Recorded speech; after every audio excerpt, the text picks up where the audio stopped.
Our guest this evening, this is the first live UK event he has ever done. So we are privileged. We were the first, which is amazing. He served 20 years as a Navy SEAL officer, 20 years in the US Navy SEALs. He's collaborated with the likes of Simon Sinek, Andrew Huberman. He's a big deal in the US. He's the author of the book, The Attributes, which I've got here. 25 attributes for optimal performance based on Navy SEALs, but also in terms of any environment. He's also set up the organization, The Attributes, and goes in now to companies like yours and organizations like yours and helps them understand what attributes the teams have and how they can leverage them for the greater good. I've spent approximately, over Teams, Zoom, and last night over dinner, I've spent about 2.5 hours with this individual, and I can tell you he is phenomenal. We are incredibly lucky to have him this evening. Hopefully, my part will do it justice. But please give it an amazing welcome to the incredible Rich Diviney.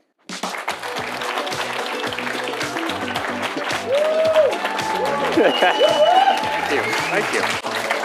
Yeah. There you are. Yeah. Awesome. All right. Thanks, everybody. It's great to be here. So before we get started, a little bit about myself. Yes, I was a Navy SEAL for just under 21 years. Obviously, the war started in 2001, so it was a very kinetic career that none of us anticipated. Started working in the leadership space, but really kind of delved into this performance space. And in 2021, I really started to dive into these attributes. What are the qualities that make up the highest performing teams? What are those things that cause teams to do what they do? Decided to write a book on these attributes because I realized that a lot of businesses and organizations were having some of the same problems that we were having, kind of defining performance. And how do we actually identify those qualities that actually define performance at very elemental levels? And so that's what we're going to talk about today, and looking forward to getting into it with you, and we'll have Q&A and everything. I was actually asked when I got out of the teams what the biggest adjustment I had was, and when as I thought about it, I said, it's probably the time thing, and the time thing. The reason why that is because there's actually 3 types of time. There's military time, there's civilian time, and there's Navy SEAL time. So military time is basically if you're not 15 minutes early, you're late. Civilian time is anywhere between start time and 15 minutes, you're fine. And then there's Navy SEAL time, which is plus or minus 30 seconds. And that's literally how we used to plan our helicopters. Like our helicopters would be like, hey, we will be there at 1:34 plus or minus 30 seconds. And so I recognize, as I got into the civilian world, that's somewhat unrealistic. But just know I'm kind of wired that way. So that's any of you who want to try out the plus or minus 30 seconds, clock, just feel free to do that. So listen, yeah. we've absolutely nailed it today, haven't we? Plus or minus 30 seconds. I've been on them all day. It's been like a well-oiled machine. Yeah. What's amazing about Rich is I've met him twice, and he has been around 25 seconds early every single time. Yeah. Absolutely sticks. You know what I mean? The first one we've got, Rich, is self-efficacy. Yeah. A belief in one's ability to achieve a goal, especially when the path is uncertain or unknown. I'm going to make a statement at this point. I hope the team agrees. I scored myself high on this. Mm-hmm. If there's one of the 25 that I think I'm strong in, it's this one. Almost delusionally. Yeah. Is that a problem, or no? Is that obviously you've made a good go of it.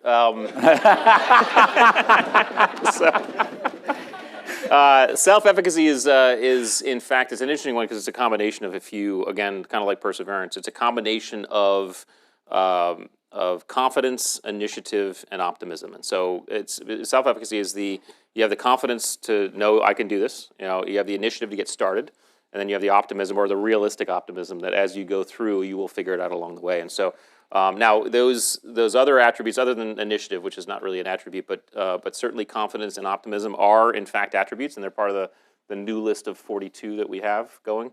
But on their own, they can be fairly inert. In other words, just confidence on its own is not going to get you anywhere. I can be very confident that I can do something. If I don't have the initiative to get started or the optimism, it's not going to work, right?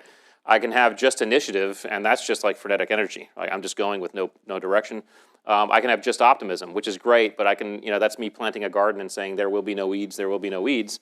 There's going to be weeds, right? So there's a combination in self-efficacy that allows us, which I imagine most of you in this room are fairly high on, that allows us to say, I know I can do this, I have the initiative to get started, and I have the realistic optimism that as I go, I'll figure it out along the way.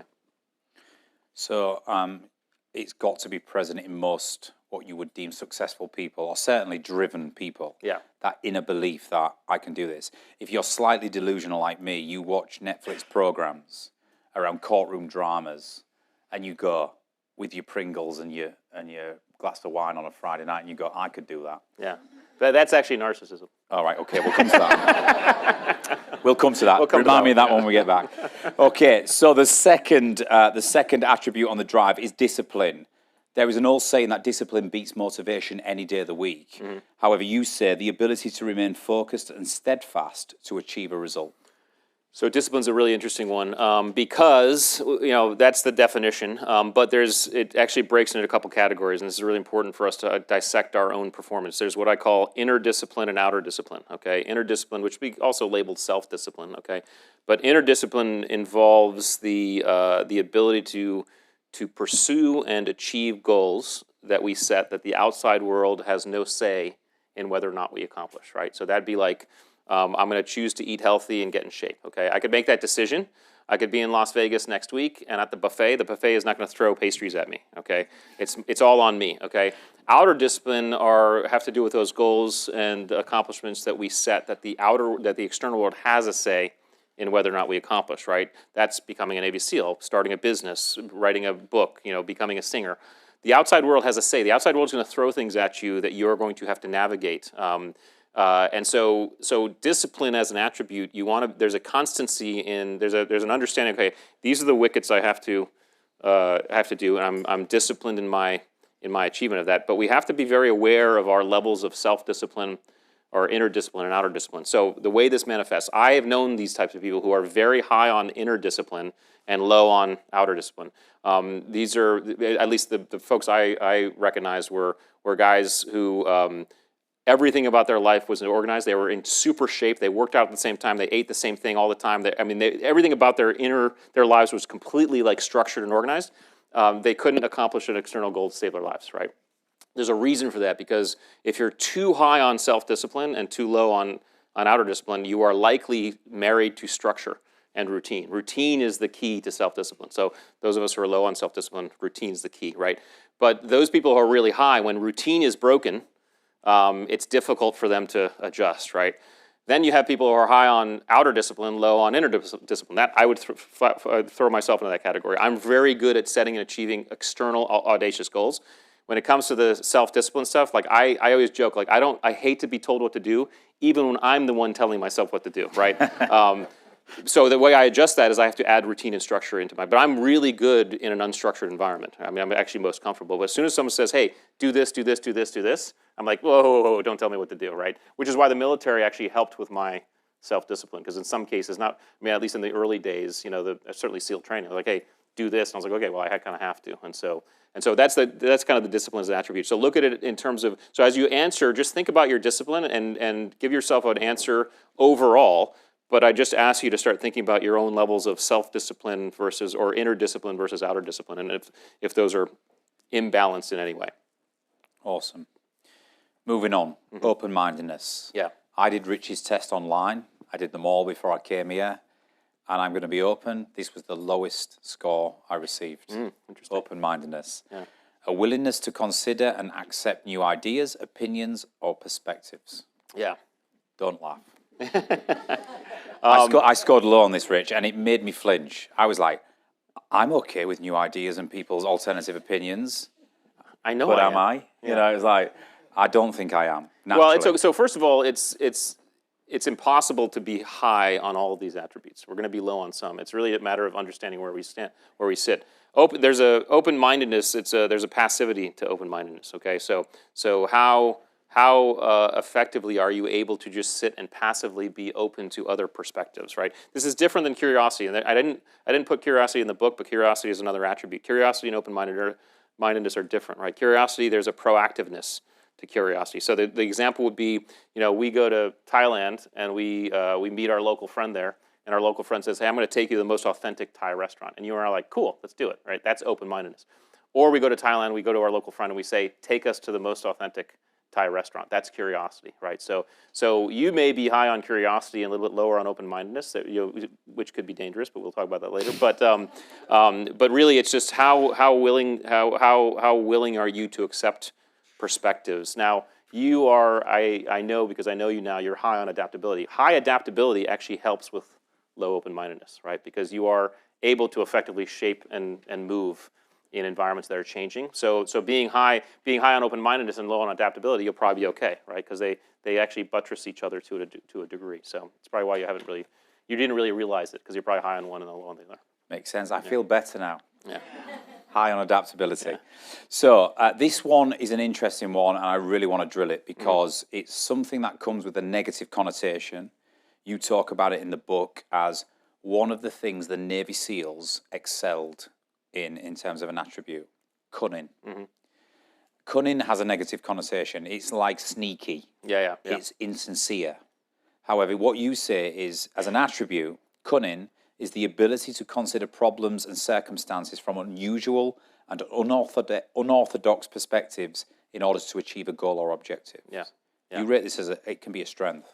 Well, so what I try to do with all this stuff is I try to take the judgment out. There's only one species on this planet that judges, and that's humans, right? No one else, no other species judges things bad or good. The whole bad or good concept is all a human creation. And so something like cunning, which is quite literally the ability to think outside the box, right?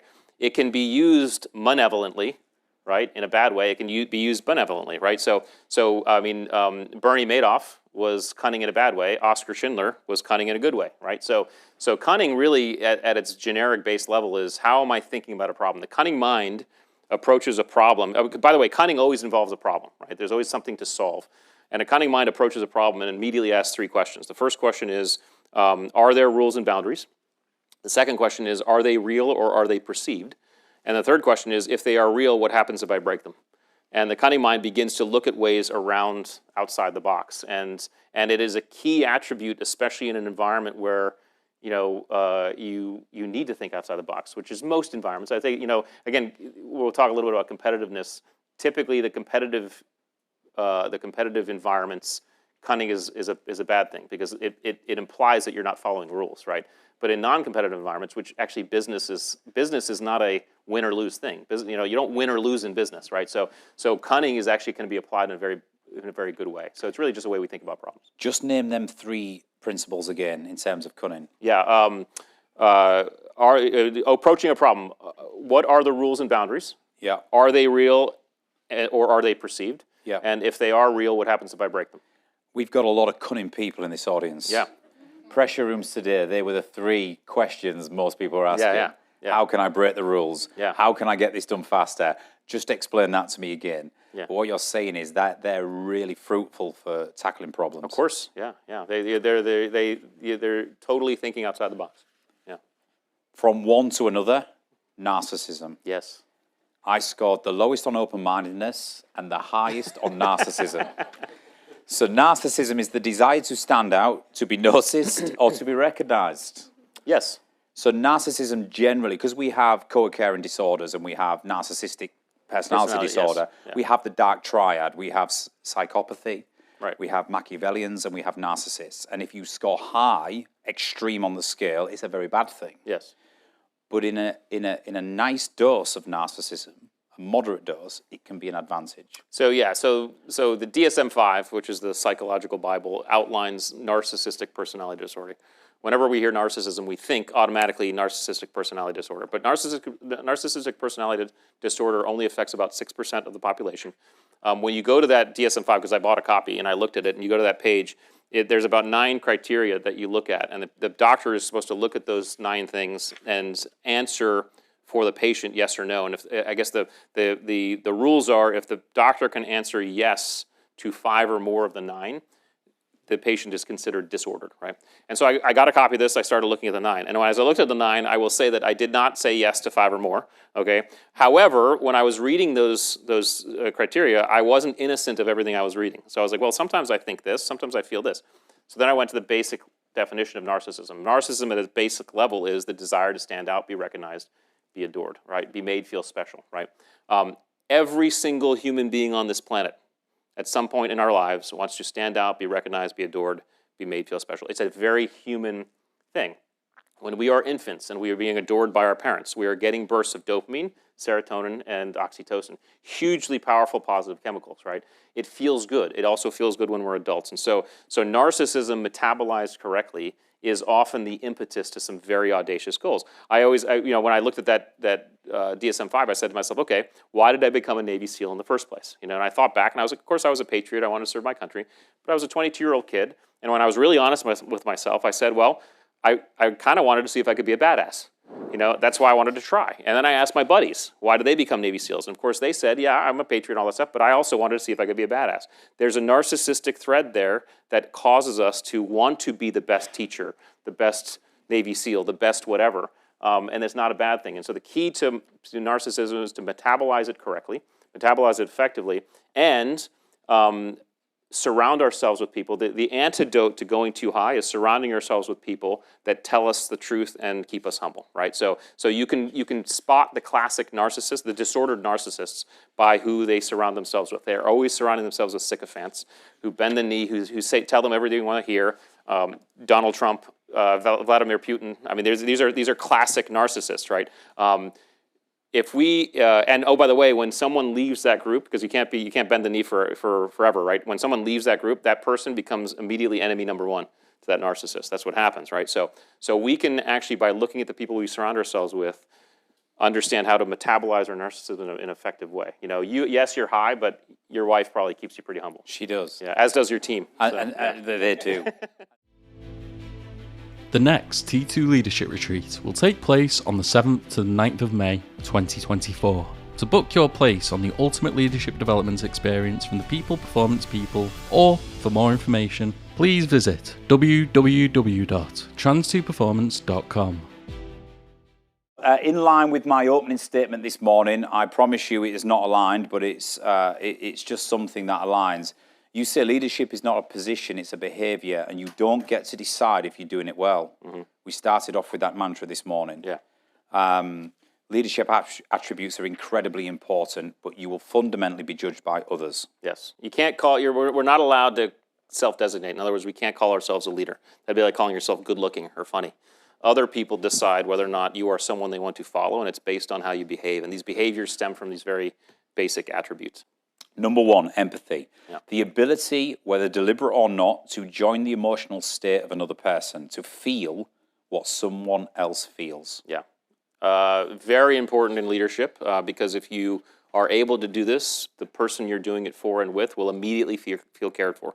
And the thing about empathy we have to understand is, first of all, it's not necessarily easy, and it does not require agreement. As leaders, it's really important that we make an effort to empathize, even if we don't agree, and this can be hard. I tend to try to look at people who have completely opposite views, because I've always been working on my empathy. I really have. And my wife is extremely empathetic, and I've always tried to work on it. But I try to look at people who have the polar opposite views and really say to myself, okay, how might they feel this way, right? And I don't have to agree with it, but I try to make the effort. If you do that with it for another human being, they will feel cared for. It's really important.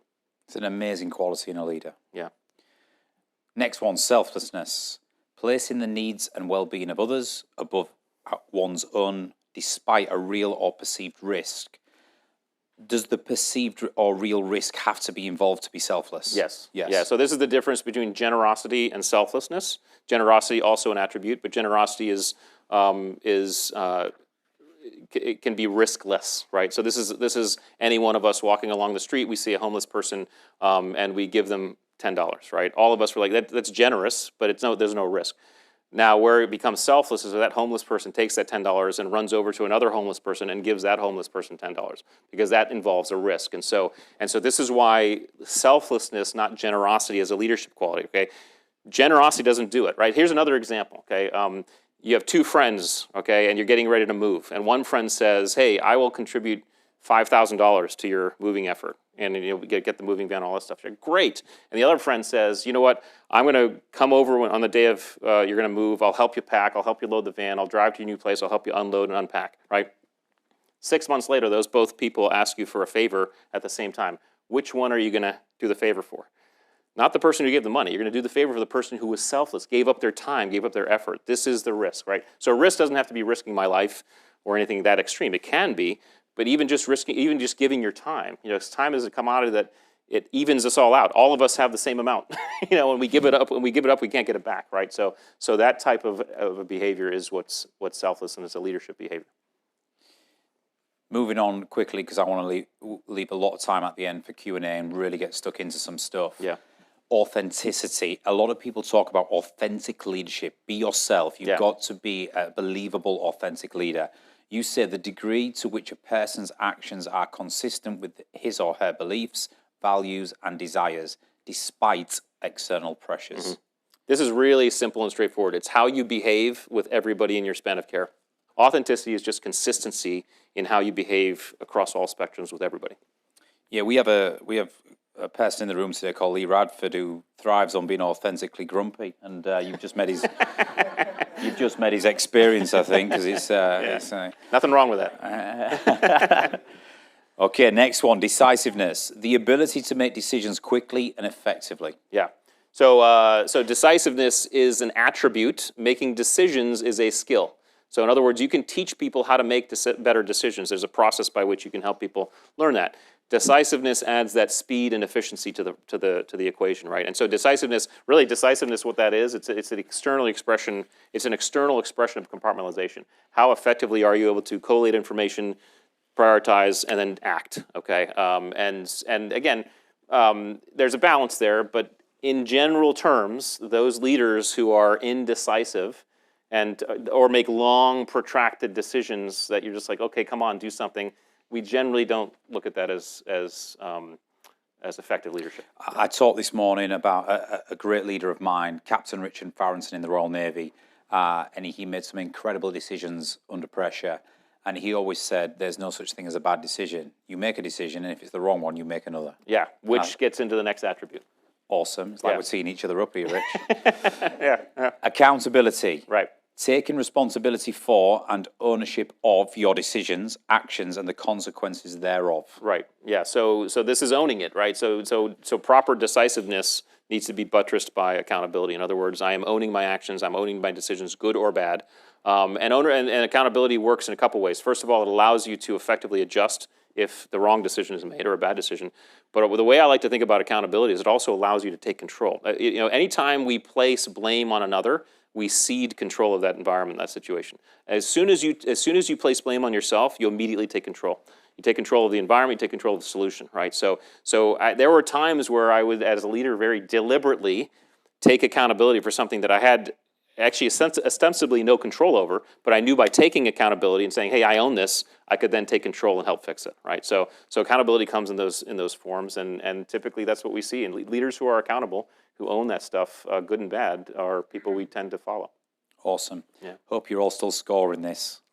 All following it, yeah? Okay. Everybody's 10 on everything, right? Yeah. So it's getting better as the night goes on. Yeah. So team ability attributes. You say a high-performing team is defined less by how often it wins than by how often it loses or how well it loses. Yeah, so team ability, and again, I stole that word from the SEALs. I don't know if it's a real word, just really defines how we operate in teams. It's just like leadership, we don't get to call ourselves great teammates.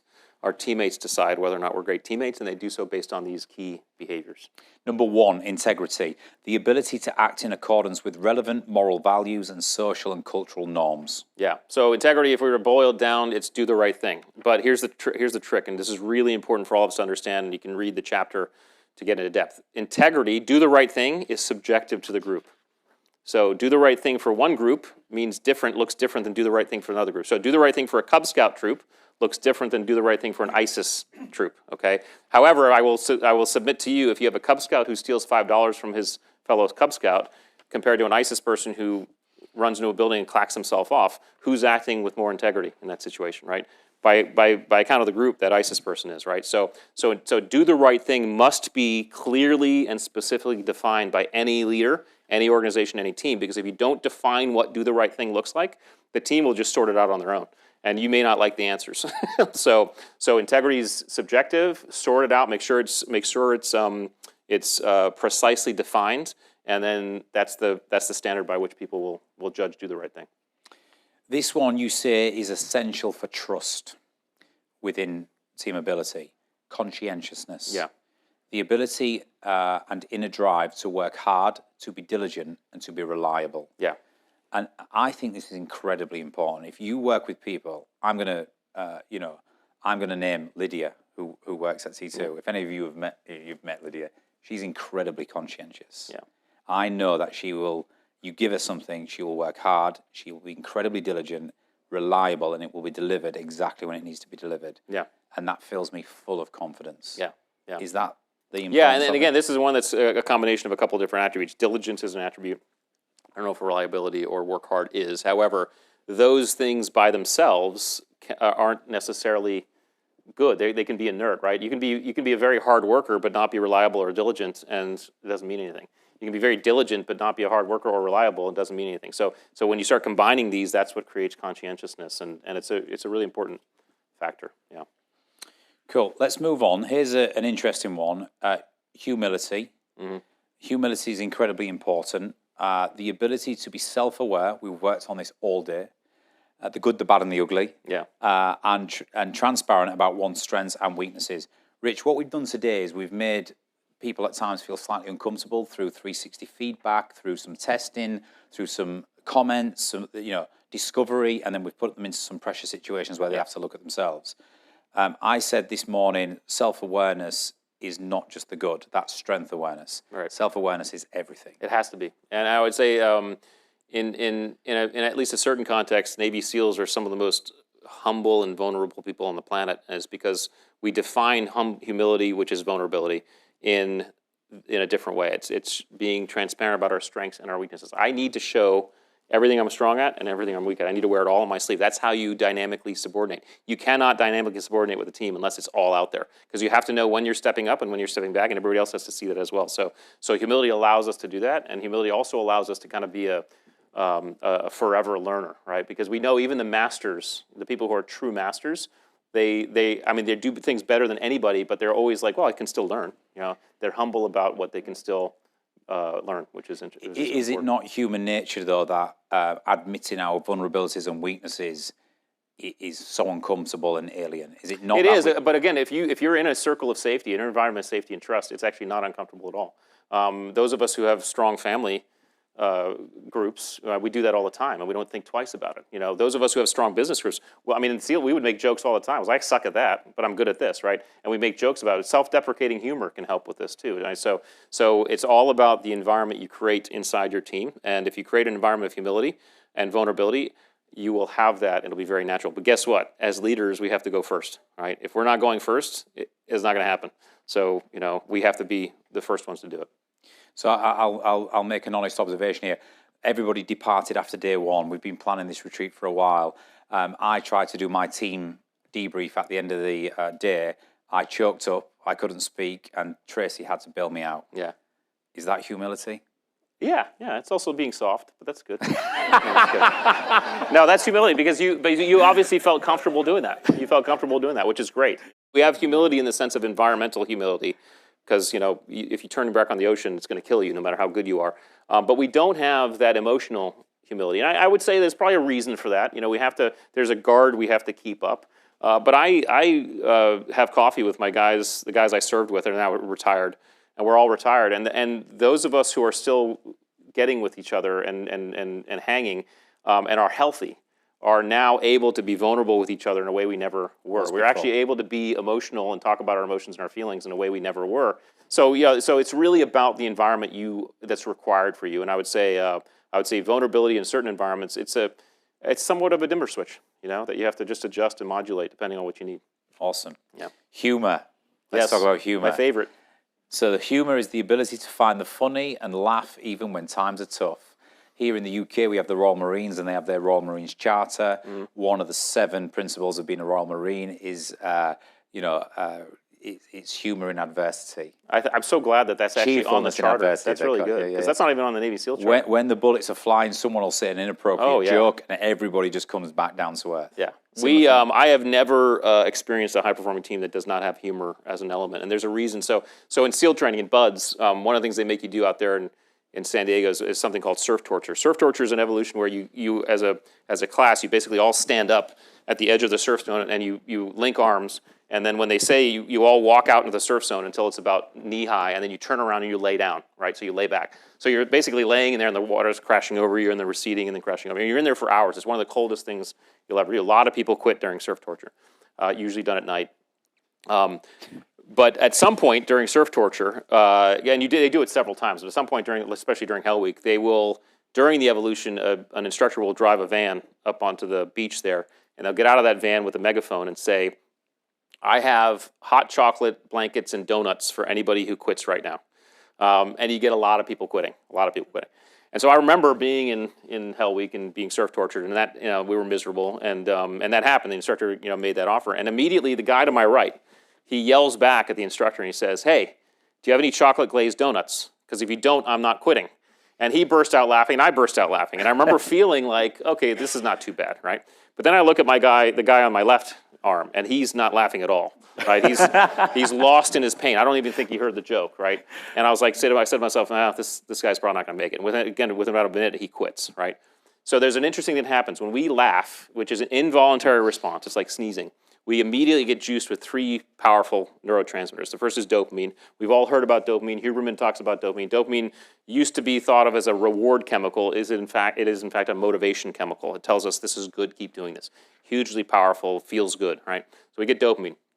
We get endorphins. Endorphins mask our pain, right? So in the late 60s, early 70s, neuroscientists were studying the brains of drug addicts. And while studying the human brain really, they said they found opiate receptors. They said, that's interesting. Why the heck does the human brain have opiate receptors? It's because we make our own opiates. They're called endorphins. This is the runner's high that we get when we work out. I mean, it causes us to be endurance creatures. It allows us to keep going the long haul. It floods our system.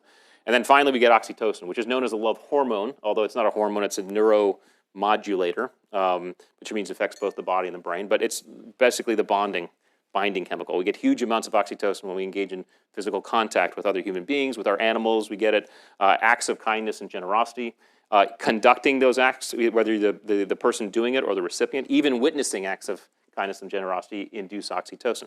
So think about this. When we laugh, not even asking for it, right? Involuntarily we laugh, we get juiced with dopamine, endorphins, and oxytocin. I'm sitting there in the surf zone, I'm miserable. I get more miserable when the instructor makes his offer. My buddy cracks a joke. Suddenly my body says, this is good, keep doing this. This doesn't feel that bad. We're in this together, right? And so the highest performing teams, the thing I miss most about the SEAL teams, people ask me all the time, it's the humor. We laughed at everything. And I always say in the book, I say, honor your class clowns. Every team has a few class clowns. They're the people who make the jokes at seemingly the wrong time, but everybody laughs, right? And those people are priceless.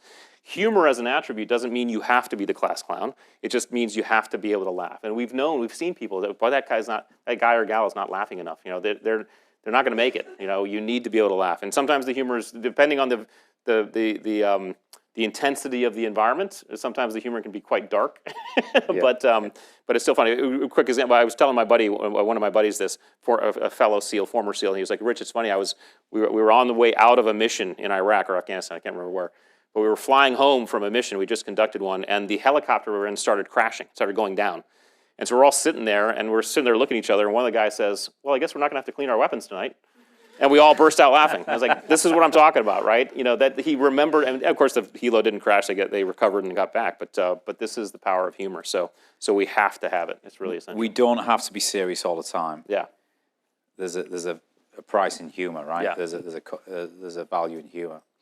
Are you a fan of our podcast? If so, make sure you're following us on all of our social media channels. You can find us on TikTok, Instagram, YouTube, Facebook, LinkedIn, and Twitter by searching Trans2 Performance. By following us, you'll have access to exclusive content, special announcements, and more. Join the T2 community today. You've all scored themselves low, moderate, or high. There is no good or bad, like you say. Right. It's spotting where you are. Where you're moderate, you're okay. Where you're high, leverage it. Where you're low, we need to put ourselves into environments where we can develop that attribute. That's the fundamental premise of what we're saying. Well, and I'd say go ahead and take the assessments. The assessments, at least the ones online now, are for the grit, mental acuity, and drive. We Where, have some, where can they find them, Rich? so that's at theattributes.com. You can find it there. So we have a 360 one for leadership and team ability. We're in development of a full-blown individual assessment that's going to be a little bit in the future here. But take those assessments, get your scores, index that against your personal scores, and then use that as a start point for reflection and introspection. So in other words, if you find yourself low on adaptability, ask yourself, okay, wait a second. When I think about the last time I was in an environment that was changing around me without my control, how did I perform? You know, and be honest with yourself, because you may have said, yeah, actually, I didn't like it very much. I don't like that type of thing, you know? That starts to inform you. So it's really use this stuff as a snapshot and then introspect on some experiences that you've had to try to really, get a fundamental understanding of where you lie on this stuff. Outstanding. Rich, I'm going to let you take a sip of your beer. Oh, thank you. Tracy, sorry? 3 more? What have we missed, Andrew? Patience, competitiveness, and These are known as the others. The others. They were going to be drawn out in questions, Andrew, but seeing as though you've asked it. That's the first question. Yeah. So the first question is, what are these other 3, Rich? Let's go. Tracy, if you stand by on the microphone as well. Yeah. Listen, guys, we will answer that, Andrew, because that's a great question. But Rich has offered 20 minutes, half an hour. Yeah, We can ask him Whatever it anything. Are the gloves off, Rich? gloves are off. Again, if I can't answer it, I just won't answer it. Oh, So exactly. You mentioned shake it off. What if the mental impact is deeper than how you show up? we Does talk this about make- resilience, right? Yeah, Yeah. I'm getting there. Okay. Does this make my resilience level lower because I don't talk about it? Resiliency is a muscle that can be practiced.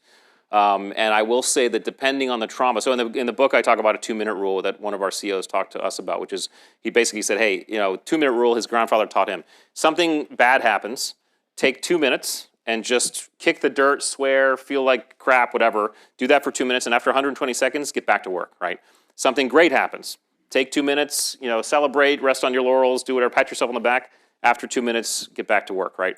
What are the fundamental points that you reflect on as an individual, and then how's that impacted you as a professional? I'm really intent on self-introspection and getting into my head.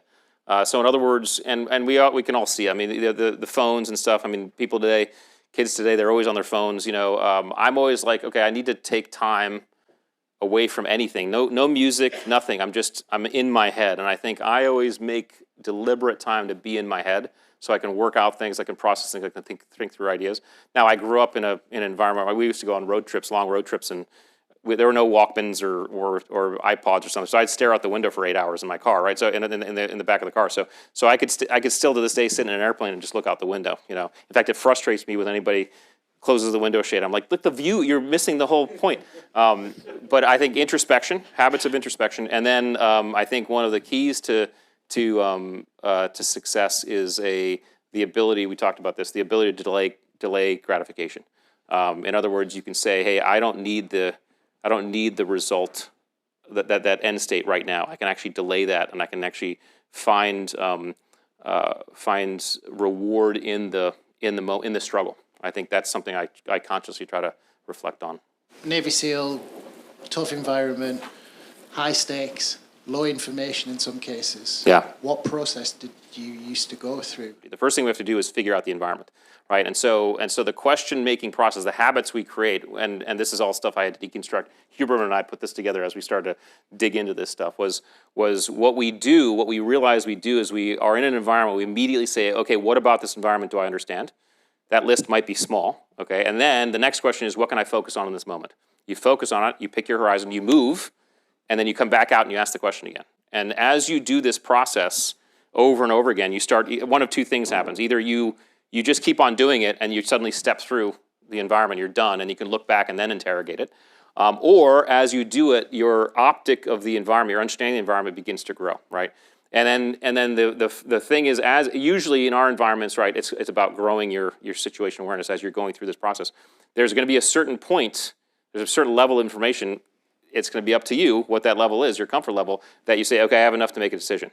But the key is, I've actually been making decisions the whole time because I've been deciding what to focus on, right? I'm going to move. Hey, do this first, do that, and every time we do that, by the way, we create a dopamine reward in our neurology. So that dopamine reward gives us this feeling, okay, this is good, keep doing this, allows us to do it again and again and again. So it's really about just starting to truncate the size of the decisions you're making so that you can start figuring out the environments so that you're just moving. And as you're moving, you're gaining awareness. And you're holding yourself accountable too, because you may make a movement and realize, oh, that wasn't a good movement, let's make another decision. But that's all part of the process. So it's really doing it as rapidly as you can. A question for me is, in terms of drivers of optimal performance in leadership, yes. How do you reconcile emotional intelligence in terms of the attributes? Yeah, emotional intelligence is in fact another attribute that we talk about. I just didn't talk about it in terms of optimal performance, and we should probably define optimal performance real quick. But let me just talk about this, because emotional intelligence defined is the ability to manage our own emotions in the context of us being able to interrelate with other human beings. Okay, really powerful attribute, I think, necessary in leadership. The reason why I think I put empathy in the leadership is because empathy is a little bit more important just in terms of people knowing that you care about them. And this is where it gets really interesting, because when you start indexing these things together and you ask yourself, okay, can you be high on one or low on another, and you start comparing them, right? So someone who is high on empathy, like really high on empathy, but low on emotional intelligence, that's a person who typically is, they wear all of their emotions in their sleeves, right? They have a hard time controlling it. They're often exhausting to other people because like they're just, it's just everything, right? That's high empathy, low emotional intelligence, okay? High emotional intelligence, low empathy, that's dangerous, okay? Because what happens is if you're really high on emotional intelligence or really low on empathy, that means you know exactly how to manipulate people, control your emotions to manipulate others, and you don't care what they feel, right? And so obviously there's a balance there. We have to balance both of them, and being moderate on both, but understanding where we fall is important. But beware of very high emotional intelligence and low empathy, which some leaders have, right? So I think from a leadership perspective, empathy is more important, but certainly emotional intelligence helps. And then one thing I will do is I'll define optimal performance, because there's a reason. I was always, we always hear a lot about peak performance, and everything around it, is about peak this, peak that. Everyone wants to peak everywhere. And people used to tell me, you Navy SEALs, you're the ultimate peak performers. And I used to disagree with that, because I used to say, listen, we're not, because peak by definition is an apex. There's only one place you can go from an apex, and that's down, right? Peak also often, most of the time, has to be prepared for and planned for and scheduled. So the professional football player plans and schedules his or her entire week so they can peak for 3 hours on game day, right? That's what happens. We don't get to do that. SEALs don't get to do that. You all don't get to do that. So I said what we really are optimal performers. Optimal performance means I'm going to do the very best I can in the moment, whatever the best looks like in the moment. So sometimes our best could look like peak. It's flow states and everything's clicking and everything's awesome, right? Sometimes our best is I am just head down, nugging it out, because that's all I have right now. And it's dirty and it's ugly and it's gritty and it's hard. And that is still performing optimally. So optimal performance allows this umbrella underneath which peak lives and grinding it out lives, right? And it allows us to celebrate those times when we're actually grinding it out, because that is still optimal performance. And the final thing that optimal performance allows us to do, which is key for dynamic subordination, is it allows us to do what I call responsible energy management. In other words, I don't have to be peak when I'm driving to the grocery store. Okay, and a myth I'll bust about Navy SEALs, because you may have seen in the TV or movies, you might see a group of SEALs and they're getting ready to go on a mission, and right before they do, they get into a big huddle and they're like hoo-yawing and yelling and high-fiving like some athletic team getting ready to take sports, the field, right? That never happens, okay? It never happens. In fact, most of the time we'd be in helicopters flying into combat, and the guys around me would be napping. They'd be asleep, right? Because we don't know what's coming, right? We don't know what's going to be required for us. We're not going to waste an ounce of energy doing things we don't need to do. So optimal performance allows us to modulate this range of energy so that we can go the long game. Ladies and gentlemen, Rich Diviney. Thank you.